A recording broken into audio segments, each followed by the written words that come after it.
மாயா வினோத பரதேசி. எழுதியவர் வடுவூர் கே. துரைசாமி ஐயங்கார். பாகம் 3. அதிகாரம் 12. ஏட்டு சுரைக்காய் கரிக்கான விந்தை. பகுதி 3. மனோன்மணி அம்மாளினது நிலைமை அங்கனமாக பட்டாபிராம பிள்ளைக்கும் வேலாயுதம் பிள்ளைக்கும் நடந்த சம்பாஷணையை நாம் இனி விஸ்தரிப்போம். கடைசியாக வேலாயுதம் பிள்ளை கேட்ட கேள்விக்கு மறுமொழியாக பட்டாபிராம பிள்ளை, இல்லை அண்ணா, பிள்ளையாண்டானை பற்றி எவ்வித தகவலும் தெரியவே இல்லையே. நானும் என்னால் ஆன முயற்சிகளை எல்லாம் செய்து பார்த்தேன். இந்த ஊர் போலீஸ் கமிஷனர் உத்தியோக தோரணையில் எனக்கு கீழ்ப்பட்டவர். அதுவும் அன்றி அவர் எனக்கு நிரம்பவும் வேண்டிய மனிதர். பையன் காணப்படவில்லை என்ற சங்கதி அவருக்கு தெரிந்த நிமிஷம் முதல் அவர் இரவு பகல் இதே கவலை கொண்டு தம்மால் ஆன பிரயத்தனங்களை எல்லாம் செய்து வருகிறார். இந்த நகரத்தில் உள்ள சகலமான போலீஸ் ஸ்டேஷன்களுக்கும் அவர் உடனே அவசரமாக இந்த தகவலை தெரிவித்து ஆயிரக்கணக்கில் இந்த ஊரில் இருக்கும் போலீஸ் ஜவான்களுக்கும் சப் இன்ஸ்பெக்டர்களுக்கும் இன்ஸ்பெக்டர்களுக்கும் பிள்ளையாண்டானுடைய அங்கமற்ற அடையாளங்களை தெரிவித்து ஓரிடம் விடாமல் தேடி பார்க்கும்படி செய்திருக்கிறார். அதுவும் அன்றி இந்த ராஜ்தானியை சேர்ந்த மற்ற 25 ஜில்லாவில் உள்ள போலீஸ் சூப்பரிண்டென்ட்டுகளுக்கும் ரயில்வே போலீசாருக்கும் இதை பற்றி அவசரமான செய்தி அனுப்பி வெளியூர்களில் உள்ள சகலமான போலீஸ் சிப்பந்திகளுக்கும் இந்த விஷயத்தில் அதிக கவனம் செலுத்தி நம்முடைய பிள்ளையாண்டானை தேடும்படி செய்திருக்கிறார். நான் 1 மணிக்கு ஒரு தரம் டெலிபோன் மூலமாக இந்த நகர போலீஸ் கமிஷனரோடு பேசி ஏதாவது செய்தி தெரிந்ததா என்று கேட்டுக்கொண்டேதான் இருக்கிறேன். இன்று நான் என்னுடைய பங்களாவிலிருந்து புறப்பட்ட நிமிஷம் வரையில் அவரை பற்றிய தகவல் எதுவும் போலீசாருக்கு தெரியவில்லை. அவர் ஏதாவது உத்தேசத்தோடு எவரிடமும் சொல்லிக்கொள்ளாமல் திடீர் என்று புறப்பட்டு மன்னார்குடிக்குத்தான் வந்திருப்பார் என்றே உறுதியாக நம்பியிருந்தேன். அவர் அங்கே வரவில்லை என்று நீங்கள் தெரிவித்ததை பார்த்த பிறகுதான் எங்கள் மனநிலைமை அதிக குழப்பத்திற்கு வந்துவிட்டது. அவர் எங்கேதான் போயிருப்பார் என்ற குறிப்பே கொஞ்சமும் தெரியவில்லை. மாயமாய் மறைந்து போயிருக்கிறார். அடிபட்டு ஆஸ்பத்திரியில் கிடக்கும் மனிதனுக்கு பிரக்ஞை அப்போதைக்கப்போது கொஞ்சம் கொஞ்சம் உண்டாகிறது. ஆனால் அவன் வாயை திறந்து பேசும் நிலைமைக்கு வரவில்லை. அவனோடு பேச்சு கொடுத்தால் அவன் உடனே கண்களை மூடிக்கொண்டு சோர்ந்து தூங்கிவிடுகிறான். அவன் எப்படியும் இன்னும் 2-3 தினங்களுக்குள் பேசும்படியான நிலைமைக்கு வந்துவிடுவான் என்று டாக்டர்கள் அபிப்பிராயப்படுகிறார்கள். அதுவரையில் நாம் பல்லை கடித்து கொண்டு பொறுத்திருந்து அவன் சொல்லும் தகவலை வைத்துக்கொண்டுதான் நாம் நம்முடைய பிள்ளையாண்டான் இருக்கும் இடத்தையும் இருக்கும் நிலைமையையும் கண்டுபிடிக்க வேண்டும். அவன் சரியான நிலைமைக்கு வந்தாலும் உண்மையான தகவலை தெரிவிக்கிறானோ இல்லையோ, அவன் சொல்வதை வைத்துக்கொண்டு தேடுவதை தவிர வேறு எவ்விதமான மார்க்கமும் இல்லை. நான் என் கடிதத்தோடு உங்களுக்கு அனுப்பிய புகைப்படத்தை நீங்கள் பார்த்திருப்பீர்கள். அந்த மனிதன் இன்னான் என்ற அடையாளம் தெரிகிறதா என்றார். பட்டாபிராம பிள்ளை போலீசாரை கொண்டு அத்தனை ஏற்பாடுகளையும் முயற்சிகளையும் செய்திருந்தும் கந்தசாமி அகப்படவில்லை என்ற செய்தியை கேட்க வேலாயுதம் பிள்ளை முதலிய எல்லோரும் கட்டில் அடங்கா மனவேதனையும் ஏமாற்றமும் கலக்கமும் அடைந்து இடிந்து துயரக்கடலில் ஆழ்ந்து போயினர். அவர்களது தேகம் எல்லாம் சோர்ந்து உட்கார்ந்து போயிற்று. முகம் முற்றிலும் வாட்டமடைந்து கீழே சாய்ந்து போய்விட்டது. தாம் என்ன செய்வது, எங்கே போவது, தனது விசனத்தை எப்படி வெளியிடுவது என்பதை அறியாமல் அவர்கள் எல்லோரும் நெருப்பு தணல்களின் மீது நிற்பவர் போல தத்தளித்தனர். உடனே வேலாயுதம் பிள்ளை கலெக்டரை பார்த்து, நீங்கள் அனுப்பிய படத்தை பார்த்தோம். படத்தில் உள்ள மனிதன் விரோதிகளை சேர்ந்தவன் அல்ல. அவன் நம்முடைய கந்தசாமியோடு கூடவே படித்து கொண்டிருந்த எங்கள் ஊர் பையன். அவனுடைய பெயர் கோபாலசாமி என்பது என்றார். அதை கேட்ட பட்டாபிராம பிள்ளை திடுக்கிட்டு மிகுந்த வியப்பும் கலக்கமும் அடைந்து, என்ன ஆச்சரியம் இது! நம்முடைய பிள்ளையாண்டானோடு கூட படித்துக் கொண்டிருக்கும் பையன் எதற்காக உங்களுடைய மைத்துனி புருஷன் என்று சொல்லிக்கொண்டு எங்களிடம் வந்தான் என்பது தெரியவில்லையே. அவனோடு கூட வந்த யவ்வன பெண் பிள்ளை யாராக இருக்கலாம்? அவனுக்கு கல்யாணம் ஆகியிருக்கிறதா? அந்த பெண் அவனுடைய சம்சாரமாயிருப்பாளா?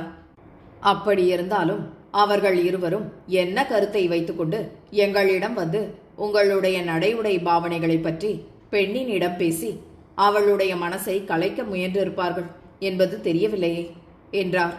உடனே வேலாயுதம் பிள்ளை, நம்முடைய எதிரிகள் லேசானவர்கள் அல்ல. நாங்கள் இந்த பெண்ணை எங்கள் பையனுக்கு கட்ட ஏற்பாடு செய்திருக்கிறோம் என்பதை தெரிந்து கொண்டு எதிரிகள் இதை தடுக்க ஏற்பாடு செய்திருக்கலாம். இந்த பெண்ணை அவர்களுடைய வீட்டில் கட்டி கொடுப்பதாக நீங்கள் முன்னே அவர்களிடம் சொல்லி அவர்களை தண்டனைக்கு கொண்டு போனீர்கள் அல்லவா? அந்த ஆத்திரமும் இருக்கலாம். கந்தசாமியோடு அந்யோன்யமாய் பழகும் மனிதனாகிய இந்த கோபாலசாமிக்கு ஏதாவது பணம் கொடுத்து இவனை வசப்படுத்தி கொண்டிருக்கலாம். இவனை தூண்டி அவனை எங்கேயாவது தனியான இடத்திற்கு அழைத்து வர செய்து ஆட்களை விட்டு அவனை அபகரித்து கொண்டு போயிருக்கலாம். உங்கள் பெண்ணின் அடையாளம் இந்த கோபாலசாமிக்கு ஒருவேளை தெரிந்திருக்கலாம். அல்லது மத்தியானமே பங்களாவிற்கு வந்து பெண்ணை பார்த்து கொண்டு கட்டிடத்தின் அமைப்பையும் தெரிந்து கொண்டிருக்க செய்து இரவில் ஆட்கள் வரும்போது அவர்களுக்கு உதவியாக இருக்க ஏற்பாடு செய்யப்பட்டிருக்கலாம். அப்படி வந்த இடத்தில் அவனுடைய துரோக புத்திக்கு தகுந்த தண்டனையை கடவுள் செய்வித்ததனால் அவன் இப்போதிருக்கும் நிலைமையை அடைந்திருக்கலாம். அவனுக்கு கல்யாணமாகவில்லை. அவனோடு வந்த பெண் எதிரியை சேர்ந்த வேறு மனுஷியாகத்தான் இருக்க வேண்டும். இந்த சம்பவத்தை பற்றி நாங்கள் எல்லோரும் யோசித்து யோசித்து பார்த்தோம். இதுதான் எங்கள் மனசுக்கு படுகிறது. இதை தவிர வேறு எவ்விதமாக அர்த்தம் செய்கிறது என்பதே தோன்றவில்லை என்றார். அதற்கு பட்டாபிராம பிள்ளை, ஆமண்ணா, எனக்கும் அப்படித்தான் படுகிறது. நான் இந்த கோபாலசாமியினுடைய படத்தை உங்களுக்கு அனுப்பியதும் நல்லதாகவே முடிந்திருக்கிறது. நீங்கள் சொன்னது நிரம்பவும் முக்கியமான தகவல். இதை நான் உடனே போலீசாருக்கு தெரிவித்தால் இதை வைத்துக்கொண்டு அவர்கள் மறுபடி பிரயத்தனப்பட்டு பார்ப்பார்கள். சரி, நீங்கள் எல்லோரும் இப்படியே அடியேனுடைய பங்களாவிற்கே வர வேண்டும். எங்களுடைய பங்களாவில் ஒரு பெரிய பாகம் காலி செய்யப்பட்டிருக்கிறது. அது நிரம்பவும் சௌகரியமான பாகம். அங்கே அநேக சிப்பந்திகள் இருக்கிறார்கள். போனவுடன் ஸ்நானம், அனுஷ்டானம், போஜனம் முதலியவற்றை செய்வதற்கும் இரவில் படுத்துக்கொள்வதற்கும் வேண்டிய சகலமான ஏற்பாடுகளும் ஆயத்தம் செய்யப்பட்டிருக்கின்றன. கோமளேஸ்வரன் பேட்டையில் உள்ள உங்கள் கிரகத்தில் இதுவரையில் அவர் ஒருவரே இருந்தார். ஆகையால் அவ்விடத்தில் அவர் ஒருவருக்கு மாத்திரமே அவசியமான பாத்திரங்களும் படுக்கையும் இருக்கும். நீங்கள் போய் புதிதாய் எல்லாவற்றையும் தருவிப்பது வீண் பிரயாசையான வேலை. அதோடு எல்லா சாமான்களும் வந்து சேருவதற்குள் வீண் காலதாமதமாகும். அதுவும் அன்றி நமக்கு ஏற்பட்டிருக்கும் இந்த இக்கட்டான நிலைமையில் பிள்ளையாண்டானை பற்றி அப்போதைக்கப்போது நமக்கு கிடைக்கும் தகவல்களை ஒருவருக்கொருவர் தெரிவித்துக் கொள்ளவும் மேலே ஆக வேண்டிய விஷயங்களை பற்றி கலந்து யோசனை செய்யவும் நீங்கள் என் பங்களாவிலேயே இருப்பது நிரம்பவும் அனுகூலமாக இருக்கும். இவைகளையெல்லாம் உத்தேசித்து நான் உங்களுக்கு என் பங்களாவிலேயே ஜாகையை தயாரித்திருக்கிறேன். ஆகையால் நீங்கள் எல்லோரும் அவ்விடத்திற்கே எழுந்தருள வேண்டும் என்றார். அதை கேட்ட வேலாயுத பிள்ளை அன்பாகவும் நயமாகவும் பேசத் தொடங்கினார். நீங்கள் சொல்கிறபடி நாங்கள் அங்கே வந்திருப்பதில் பல அனுகூலங்கள் இருக்கின்றன என்பது வாஸ்தவமே. ஆனால் எல்லாவற்றிலும் முக்கியமான இன்னொரு விஷயம் இருக்கிறது. இன்றைய தினம் நாள் அவ்வளவு நன்றாக இல்லை. நாம் ஒருவருக்கொருவர் சம்பந்தம் செய்து கொள்ளப் போகிறவர்கள். தற்கால அனுகூல பிரதிகூலங்களை நாம் கவனிப்பதை விட நம்முடைய நீட்டித்த பாந்தவியத்தையும் அந்யோன்ய பாவத்தையுமே நாம் அதிக முக்கியமாய் கோர வேண்டும். இன்று பரணி கிருத்திகையாயிருப்பதோடு இன்னும் மற்ற அம்சங்களும் திருப்திகரமாக இல்லை. ஆகையால் இப்படிப்பட்ட அசுபமான தினத்தில் நாங்கள் உங்கள் கிரகத்தில் பிரவேசிப்பது அவ்வளவு உசிதமான காரியமல்ல. நாம் இன்று ஒருவரை ஒருவர் சந்தித்தது கூட அவ்வளவு சரியான காரியமல்ல. நேற்று இருந்த கலவரத்தில் இதை பற்றி எண்ணாமல் நாங்கள் தந்தி அனுப்பிவிட்டோம். நீங்களும் எங்களுக்கு மரியாதை செய்ய வேண்டும் என்று வந்துவிட்டீர்கள். இந்த சந்திப்பு தான் என்னவோ நம்மை மீறி நடந்து போய்விட்டது. நாம் செய்த பிழை இவ்வளவோடு நிற்கட்டும். இப்படிப்பட்ட கெட்ட தினத்தில் கோமளேஸ்வரன் பேட்டையில் உள்ள எங்கள் கிரகத்திற்கு கூட போவது என் மனதிற்கு உறுத்தலாக இருக்கிறது. இருந்தாலும் வேறு வகை இல்லாதபடியால் அங்கே போக வேண்டியிருக்கிறது. இனி பையன் திரும்பி வந்த பிறகு நாம் இந்த நிச்சயதார்த்தத்தை நடத்த தொடங்கினால் நாங்கள் அந்த வீட்டை விட்டு புறப்பட்டு எங்கேயாவது போய் இருந்துவிட்டு நல்ல நாள் பார்த்து கொண்டுதான் மறுபடி அந்த வீட்டிற்கு வந்து அந்த சுப காரியத்தை நடத்த வேண்டும் என்று நினைத்திருக்கிறோம். ஆகையால் நாம் ஒரு காரியம் செய்வோம். நாள் இருந்தபடி இருக்கட்டும் என்று நாங்கள் இப்போது கோமளேஸ்வரன் பேட்டைக்கே போகிறோம். இன்று புதன்கிழமை அல்லவா? இதற்கு அடுத்தாற்போல ஏதாவது நல்ல நாள் வாய்த்தால் அன்று புறப்பட்டு உங்களுடைய பங்களாவிற்கே நாங்கள் வந்து விடுகிறோம். அதுவரையில் தாங்கள் எங்களை மன்னித்துக் கொள்ள வேண்டுகிறேன் என்று நிரம்பவும் பணிவாக கூறினார். அதற்கு பட்டாபிராம பிள்ளை, சரி, எந்த விஷயத்திலும் அடியேன் உங்களுடைய பிரியப்படி நடக்க காத்திருக்கிறேன். உங்கள் யோசனைப்படியே செய்வோம். எல்லாவற்றிற்கும் நான் ஒரு வாடகை மோட்டார் வண்டி பேசி தயாராய் வைத்திருக்கிறேன். அதில் நாம் கோமளேஸ்வரன் பேட்டைக்கு வேண்டுமானாலும் போகலாம். என்னுடைய பங்களாவிற்கு வேண்டுமானாலும் போகலாம். அதில் 8 பேர் உட்காரலாம். நான் கோமலேஸ்வரன் பேட்டை வரையிலாவது வந்து உங்களை உங்கள் ஜாகையில் சேர்த்துவிட்டு வருகிறேன். அவ்விடத்தில் உள்ள வேலைக்காரியை கண்டு அவளிடம் பேசி நம்முடைய கந்தசாமியும் இந்த கோபாலசாமியும் ஒருவருக்கொருவர் எவ்விதமாக நடந்து வந்தார்கள் என்பதை பற்றி விசாரித்து தெரிந்து கொண்டு வர உத்தேசித்திருக்கிறேன் என்றார். உடனே வேலாயுதம் பிள்ளை, சரி, அப்படியே செய்யுங்கள் என்றார். அதை கேட்ட பட்டாபிராம பிள்ளை, ஏன், நாம் வெளியில் போகலாம் அல்லவா என்றார். உடனே வேலாயுதம் பிள்ளை, ஓ, போகலாம், வாருங்கள் என்று கூறிய வண்ணம் முதலாவது 2வது வகுப்பு பிரயாணிகள் வெளியேறும் வழி இருந்த திக்கை நோக்கி செல்லலானார். அதை உணர்ந்த பட்டாபிராம பிள்ளை, அண்ணா, அங்கே இருப்பது முதலாவது 2வது வகுப்பு பிரயாணிகள் போகும் வழி. 3வது வகுப்பு பிரயாணிகள் போவதற்கு இந்த பக்கத்தில் வேறு வழி இருக்கிறது. நாம் இப்படியே போக வேண்டும் என்று நிறமும் பணிவாக கூறினார். உடனே வேலாயுதம் பிள்ளை, நாங்கள் முதல் வகுப்பு டிக்கெட்டுகள் வாங்கியிருக்கிறோம். ஆகையால் நம்மை தடுக்க மாட்டார்கள். நாம் 1வது 2வது வகுப்பு பிரயாணிகளின் வழியாகவே போகலாம். அங்கேதான் ஜன நெருக்கம் அதிகமாக இல்லை என்றார். பட்டாபிராம பிள்ளை முற்றிலும் வியப்படைந்து, நீங்கள் முதல் வகுப்பு டிக்கெட்டுகள் வாங்கிவிட்டு 3வது வகுப்பில் ஏன் வந்தீர்கள் என்றார். அதற்கு வேலாயுதம் பிள்ளை, எல்லாம் காலப்பலன். எங்கள் குடும்பத்திற்கே பொதுவாக இப்போது வேலை சரியாக இல்லை. எங்களுக்கு நியாயமாக சேர வேண்டிய நன்மை எதுவும் இப்போது சரியாக பலிக்கிறதில்லை. முக்கியமாக பையன் விஷயத்தை பாருங்கள். அவனுக்கு கல்யாணம் நடத்த வேண்டும் என்று நாம் 2 தரத்தாரும் சம்மதித்து சகலமான ஏற்பாடுகளையும் செய்திருக்கிறோம். அது கைகூடாமல் போனதோடு பையனுக்கே மோசம் வந்திருக்கிறது. அதுபோலவே எல்லா விஷயமும் நடக்கிறது. மன்னார்குடியில் நாங்கள் முதல் வகுப்பு டிக்கெட்டுகள் வாங்கி கொண்டே வந்தோம். மாயவரம் வந்த வரையில் எங்களுக்கு அந்த வகுப்பில் இடம் கிடைத்தது. மாயவரத்தில் நாங்கள் வண்டி மாறி மெயில் வண்டியில் ஏறியபோது முதல் வகுப்பில் இடமே இல்லை. 2வது வகுப்பில் வண்டிக்கு ஓர் இடமாக 2 வண்டிகளில் 2 இடங்கள் காலி இருந்ததாக தெரிந்தது. நல்ல வேளையாக 3வது வகுப்பு வண்டியில் நாங்கள் 6வரும் உட்காருவதற்கான வசதியான இடம் அகப்பட்டது. அதற்குள் வண்டி புறப்படும் சமயம் நெருங்கிவிட்டது. ஆகையால் எந்த இடத்திலாவது தொற்றிக்கொண்டு பட்டணம் வந்து சேர வேண்டும் என்கிற ஆவலில் அந்த 3வது வகுப்பு வண்டியில் ஏறிக்கொண்டு வந்து சேர்ந்தோம். இந்த பொல்லாத வேளையில் கடவுள் கிருபையால் அந்த இடமாவது கிடைத்ததையே நாம் ஒரு பெருத்த நன்மையாக மதித்து கொள்ள வேண்டுமே அன்றி வேறல்ல. வண்டியில் நமக்கு முதல் வகுப்பு இடம் கிடைக்காமல் போனதற்கு முதல் வகுப்பு வழியாகவாவது நாம் வெளியில் போகலாகாதா என்று புன்னகையோடு கூறினார். அதை கேட்ட பட்டாபிராம பிள்ளை, ஓஹோ, அப்படியா சங்கதி, சரி, வாருங்கள் போகலாம் என்று கூறி அவர்களை நடத்தி அழைத்து கொண்டு 1வது 2வது வகுப்பு வாசலின் வழியாக வெளியில் சென்றார். சென்றவர் தமது புதல்வியான மனோன்மணி அம்மாள் அவ்விடத்தில் இருக்கிறாளோ என்று நாற்புறங்களிலும் திரும்பி பார்த்தார். அவளாவது தங்களது பெட்டி வண்டியாவது அவ்விடத்தில் காணப்படாமையால் அவள் பங்களாவிற்கு திரும்பி போய்விட்டாள் என்று நிச்சயித்துக் கொண்டவராய் தாம் அமர்ந்திருந்த மோட்டார் வண்டியில் வேலாயுத பிள்ளை முதலியோரை உட்கார வைத்து தாமும் அவர்களோடு உட்கார்ந்து கொண்டார்.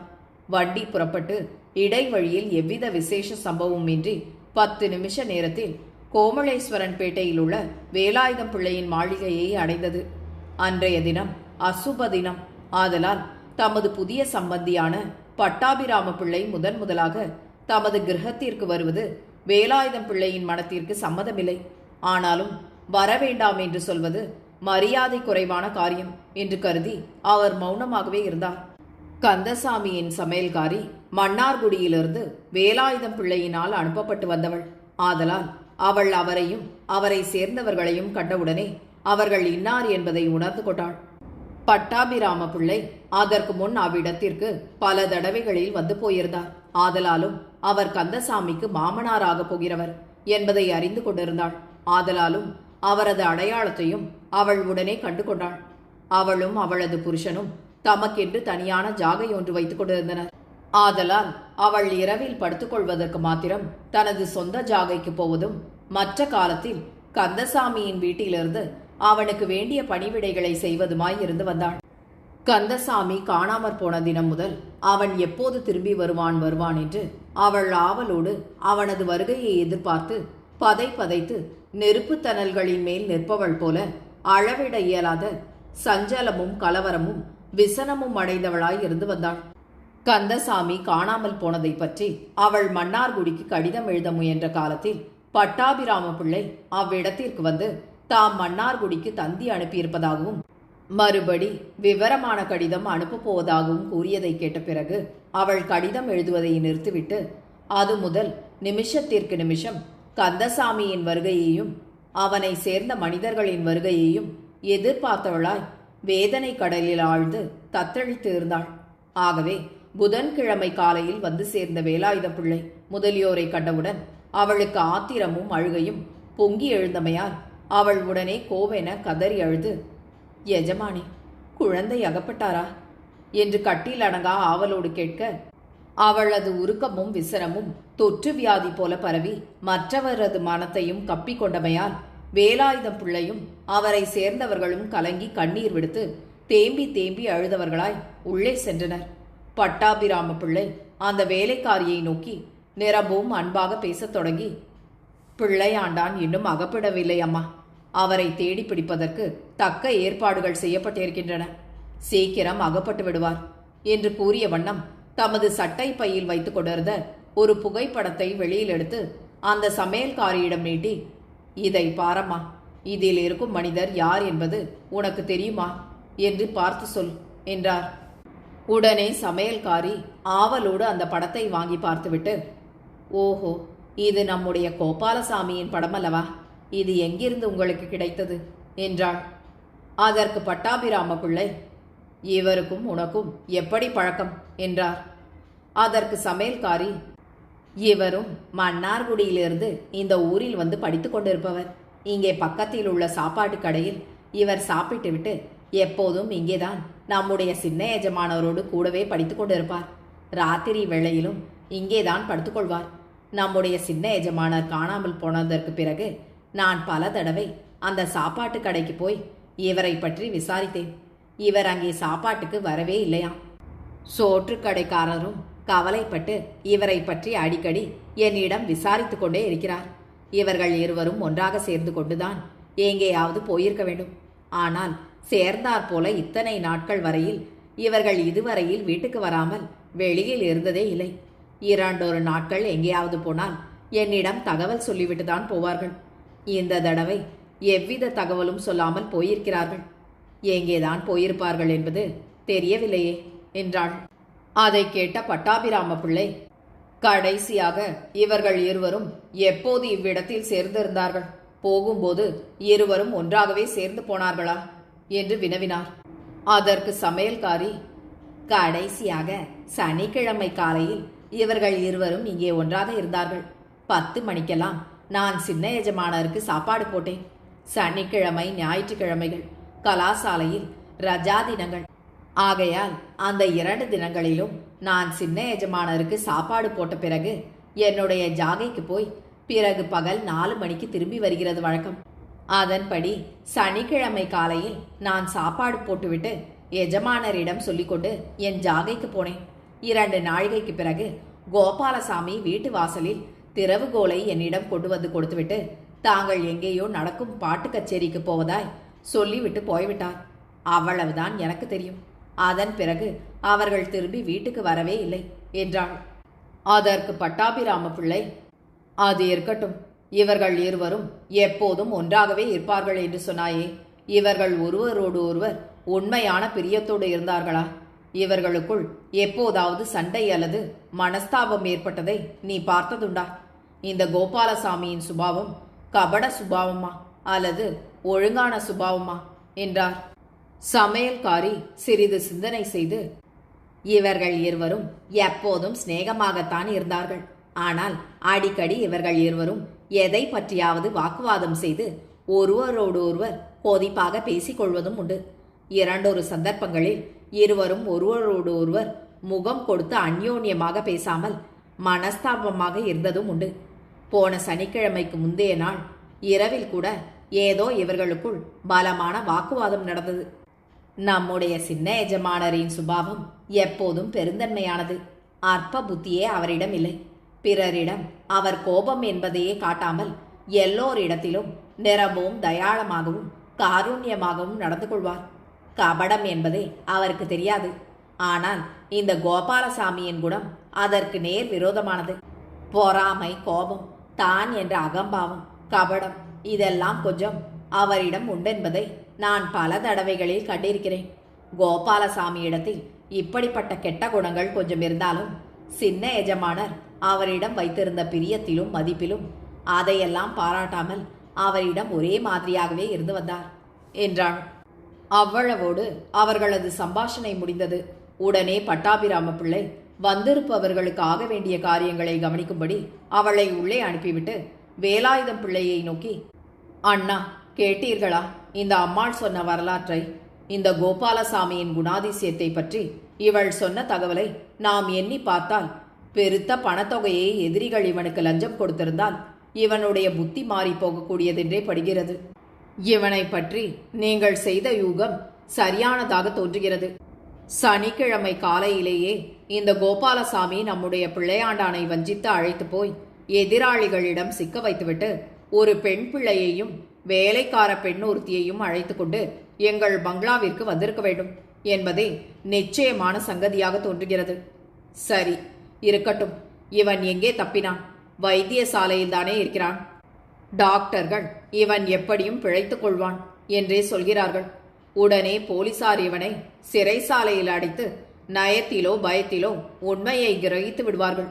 இருக்கட்டும், நான் உடனே போலீஸ் கமிஷனரிடம் போய் இந்த வரலாறுகளை எல்லாம் தெரிவித்துவிட்டு என் ஜாகைக்கு போகிறேன். இன்று எனக்கு வழக்கப்படி காலை 11 மணி முதல் மாலை 4:30 மணி வரையில் கச்சேரி உண்டு. அங்கே போய்விட்டு நான் நேராக இங்கே வருகிறேன். அதற்குள் நீங்கள் ஸ்நானம், போஜனம் முதலியவற்றை முடித்துக்கொண்டு கொஞ்சம் சிரம பரிகாரம் செய்து கொள்ளுங்கள் என்றார்.